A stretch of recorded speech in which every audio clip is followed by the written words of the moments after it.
Hi, this is Steph. I am chronicling my life with endometriosis. This is my second video. Hopefully it's better quality this time. I don't really know where to start because I only have 3 minutes. I still haven't found a camera yet. I guess I'll talk about missing work.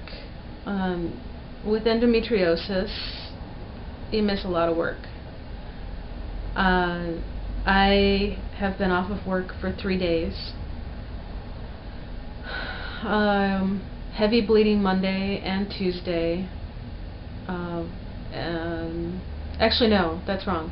Heavy bleeding Sunday and Monday. It stopped yesterday and then didn't come back until 11:20 at night. That's when I made my first video post. But the pain is with me. Whether or not there's heavy bleeding, the pain is still there, and I can't really do the duties that are expected of me on my job. I used to work in the computer industry. I spent 10 years there. It's high stress, and it doesn't help when your employer isn't treating you very well when you're missing work 3 to 4 days each month because of an illness. I left that field last year, and I went back to working in the childcare field. That's what I actually went to school for. And now I'm a nanny, and I've noticed after 3 months with the family I'm currently working with, it's getting stressful again. They knew about my condition. I always tell people about my condition now before taking a job. I don't want to waste their time. I don't want them to waste my time. And but now that they're missing work on account of me, and they don't have a backup substitute nanny or anything like that yet, it's been difficult. So I don't know how long that will last. So I wonder if I will end up unemployable because of missing only 3 to 4 days each month. That seems to be enough to drive businesses over the edge if you miss that much work. So that's what's been on my mind today. Even though I'm feeling better today, I wasn't ready to go back to work, and I'll talk about that next. So, not being able to work. Yeah, that's tough. I reached a point about 10 years ago where I decided I was tired of going to work despite being in dying pain and having to show up at work at all costs and get through the day with no sympathy whatsoever from the management. This is any job I've ever held. I've worked in factories, retail stores, computer jobs, daycares, group homes, nightclubs. It doesn't matter where I've worked. Every employer expects you to be there.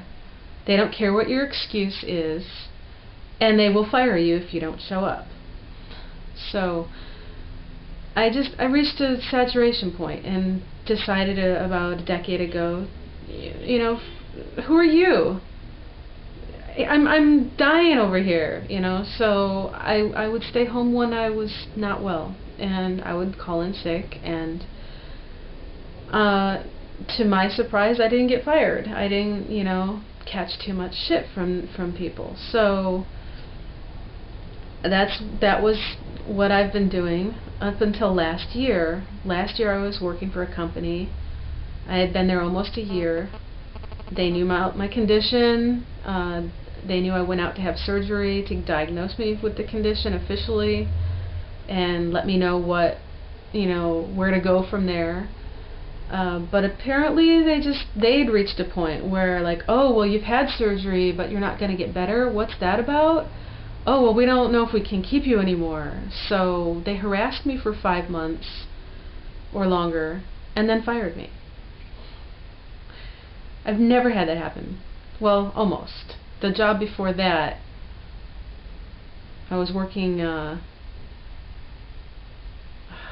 God, I've had so many jobs.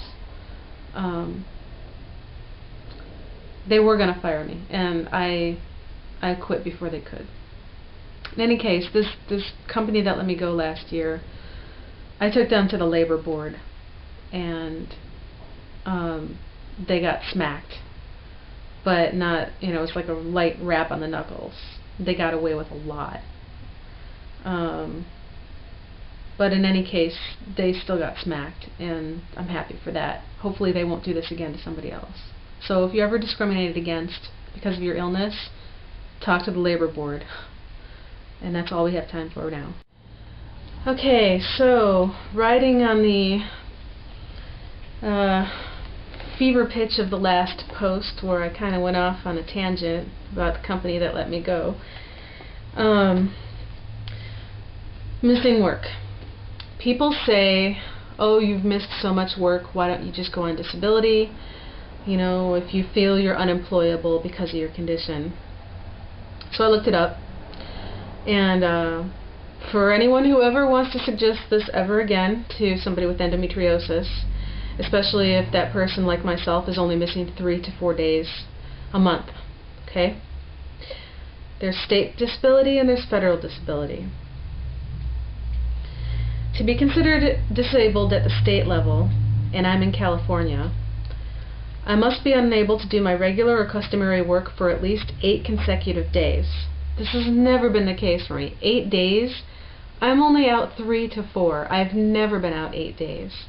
But that's the number one condition you have to meet. I must be under the care and treatment of a licensed doctor or accredited religious practitioner during the first 8 days of my disability. During the first 8 days. I never meet condition number 1. I must be employed actively. I must have lost wages because of my disability. I must have earned at least $300 so that Social Security can be taken out of my paycheck. That's all fine, but there's condition number 1 that I can't meet. You must be out 8 days. State disability is out the window. To be disabled at the federal level, I make less than $940 a month on my normal job because of missing work. That right now is not the case. My condition is severe. I think it is. My condition appears on a list of impairments. So I looked. The closest I could find would be immune system disorder on their list. But the thing is, there's speculation in the medical community as to whether endometriosis is in fact an immune disorder. So I don't know if I'd qualify. So it's possible that I would be denied and then accepted later on at the federal level. But if I get approved even at the federal level, then I have to play ball. I have to pretend I'm sick full time. If they catch me out doing yard work or riding my bike when I'm feeling good, they could take my benefits just like that. And if you think I'm lying or, pulling this out of my ass, I worked for the General Motors Benefit Center. I know what the company doctors can do. If company doctors are doing this, the state government's doing it too. So that said, about the government, playing ball, them taking my money away if I don't appear sick at all times. That said, I don't want any part of state disability. I don't want any part of federal disability. I want to work. I want to, be a productive member of society. I am active half the month. So I guess this leaves me with part-time employment? Not really.